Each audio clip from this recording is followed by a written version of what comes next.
आता आंबे खायला कोकणात जायची गरज नाही। कराड शहरात 45 वर्षांची परंपरा असलेले सुप्रसिद्ध आंबेवाले जाधव बंधू दुशेरेकर यांचे गोड व सुगंधी आंबे मिळणार विट्यात। जगप्रसिद्ध आंबा देवगड हापूस आला आता आपल्या विटा शहरात। एका महिन्यात आंबा खराब झाल्यास आंबा मिळणार बदलून। चला तर मग आजच संपर्क करा सुप्रसिद्ध आंबेवाले जाधव बंधू दुशेरेकर यांना।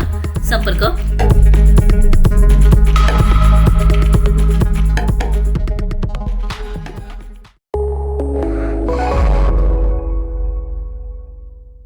नमस्कार, मी मयुरी आणि आपण पाहत आहात 7 स्टार न्यूज। महावितरणच्या भोंगळ कारभाराविरोधात आणि वीज ग्राहकांसह कंत्राटी कर्मचाऱ्यांवरील अन्यायाला वाचा फोडण्यासाठी 16 मार्च रोजी ईश्वरपूर येथे भव्य धडक मोर्चा काढण्यात आलाय।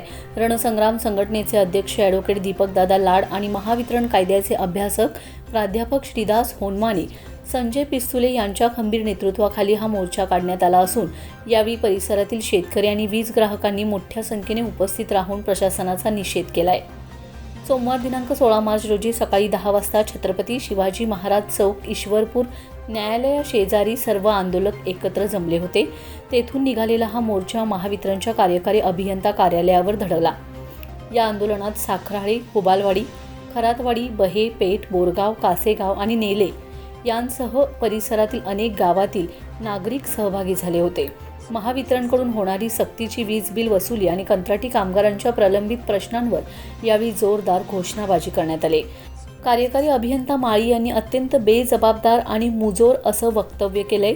मी माझ्या बापाच्या इच्छेसाठी नोकरी करतोय, मला या नोकरीची काहीही गरज नाही, असे उद्गार त्यांनी आंदोलकांसमोर काढलेत। एका जबाबदार पदावर असलेल्या अधिकाऱ्याने जनतेच्या प्रश्नांवर उत्तर देण्याऐवजी अशा प्रकारची मुजोरी केल्याने उपस्थित वीज ग्राहक आणि आंदोलकांमध्ये प्रचंड संताप व्यक्त होत आहे।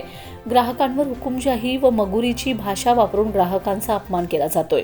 कार्यकारी अभियंता कार्यालयासमोर बोलताना ॲडव्होकेट दीपक लाड यांनी महावितरणच्या कारभारावर कडक शब्दात ताशेरे ओढलेत। वीज ग्राहकांवर होणारा अन्याय आता खपवून घेतला जाणार नाही, असा इशारा त्यांनी यावेळी दिलाय।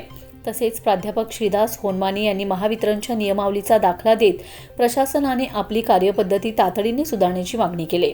या मोर्चाने आणि अधिकाऱ्याच्या विधानाने संपूर्ण तालुक्याचं लक्ष वेधून घेतलं असून आता महावितरण प्रशासन यावर काय निर्णय घेणार याकडे सर्वांच्या नजरा लागून राहिलेत। यावेळी सामाजिक कार्यकर्ते संजय पिस्तुले, सामाजिक कार्यकर्ते दिग्विजय पाटील व इतर शेतकरी उपस्थित होते। Bureau report 7 star news.